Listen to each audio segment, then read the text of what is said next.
ನಮಸ್ಕಾರ, ನ್ಯೂಸ್ 11 ಕರ್ನಾಟಕಕ್ಕೆ ಸ್ವಾಗತ. ನಾನು ತಾನಮ್ಮ. ಅದು ನೋಟಿಸನ್ನು ಕೊಡಂಗಿಲ್ಲ, ಅದನ್ನ ರದ್ದು ಮಾಡ್ತೀವಿ ಅಂತ ಹೇಳುವಂತ ಅವನೇ ಅವ್ರ ಕಡೆ ಬರ್ತಾ ಇಲ್ವಲ್ಲ, ಏನಕ್ಕೆ ಅಂತ. ಇಲ್ಲ, ವಕ್ಫ್ ಬೋರ್ಡ್ ಇದು ಮೋಸ್ಟ್ ಡೇಂಜರಸ್, ಇದು ಮೋಸ್ಟ್ ಡೇಂಜರಸ್. ಈಗ ಇವರು ಕಾಂಗ್ರೆಸ್ ಸರ್ಕಾರನೇ ಅದನ್ನು ನಿರ್ಮಾಣ ಮಾಡಿದಂಥದ್ದನ್ನು ಮುಸ್ಲಿಂ ತುಷ್ಟೀಕರಣದ ಹಿನ್ನೆಲೆಯಲ್ಲಿ ಸಂವಿಧಾನವನ್ನು ಮೀರಿಸಿ ಇವತ್ತು ಆ ವಕ್ಫ್ ಬೋರ್ಡಿನ ಹಕ್ಕುಗಳನ್ನು ಕೊಟ್ಟಿದ್ದು ನೋಡಿದರೆ ಭಯಾನಕ ಇದೆ. ಮತ್ತು ಅವ್ರು ಹೇಳೋದೇನು, ಇದು ಅಲ್ಪಸಂಖ್ಯಾತರ ಅಭಿವೃದ್ಧಿಗೋಸ್ಕರ ಅವ್ರ ಅಲ್ಪಸಂಖ್ಯಾತರು ಬರೀ ಮುಸ್ಲಿಮರಲ್ರಿ ಜಮೀರ್ ಅಹ್ಮದ್ ಅವರೇ, ಬರೀ ಮುಸ್ಲಿಮರದಲ್ಲ ಇದು ಅಲ್ಪಸಂಖ್ಯಾತ ಅಂದರೆ. ನೀವು ಅಲ್ಪಸಂಖ್ಯಾತರ ಅಧ್ಯಕ್ಷರಾಗಿದ್ದೀರಿ, ನೀವು ಬರೀ ಮುಸ್ಲಿಮರಿಗೋಸ್ಕರ ಅಲ್ಲ, ನೀವು ಅದರಲ್ಲಿ 6 ಪಂಗಡಗಳಿದ್ದಾವೆ.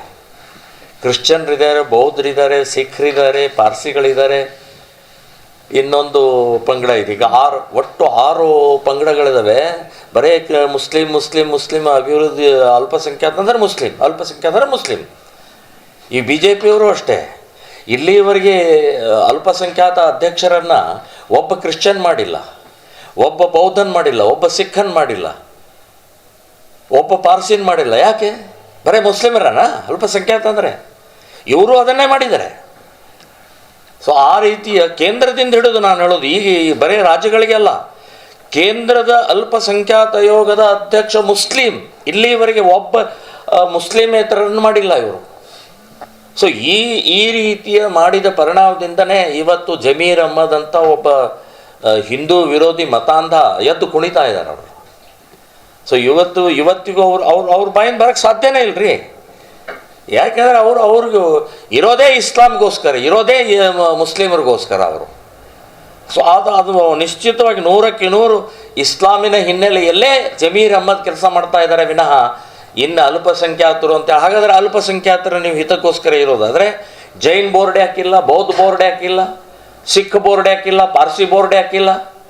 ಸೊ ಆ ಬೋರ್ಡ್ಗಳನ್ನು ರಚನೆ ಆಗಬೇಕಾಗಿತ್ತಲ್ಲ. ಹಾಗಾದರೆ ವಕ್ಫ್ ಬೋರ್ಡ್ ಅಂತೂ ಒಂದೇ ನಿಮ್ಮದು ಮುಸ್ಲಿಮರದ್ದು ಅಷ್ಟೇ ಯಾಕೆ ಮಾಡಿದ್ರೆ? ಹಾಗಾದರೆ ಅಲ್ಪಸಂಖ್ಯಾತರ ಉದ್ಧಾರಕ್ಕೋಸ್ಕರ, ಅಲ್ಪಸಂಖ್ಯಾತರ ಅಭಿವೃದ್ಧಿಗೋಸ್ಕರ ಅಲ್ಲ, ಮುಸ್ಲಿಮರ ಅಭಿವೃದ್ಧಿಗೋಸ್ಕರ ಮಾಡಿದಂಥ ಕುಕೃತ್ಯ ಅಲ್ಪಸಂಖ್ಯಾತ ಆಯೋಗ ಇದು.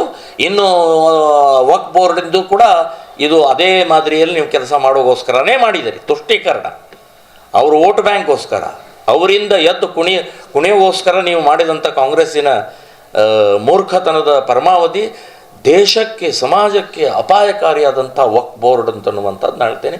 ಜಮೀರ್ ಅಹ್ಮದ್ ಅಂಥವ್ರಂತೂ ಇವರು ನಾಲಾಯಕರು. ಇವರು 100ಕ್ಕೆ 100 ಹೇಳ್ತೇನೆ, ಮತಾಂಧ ವ್ಯಕ್ತಿ.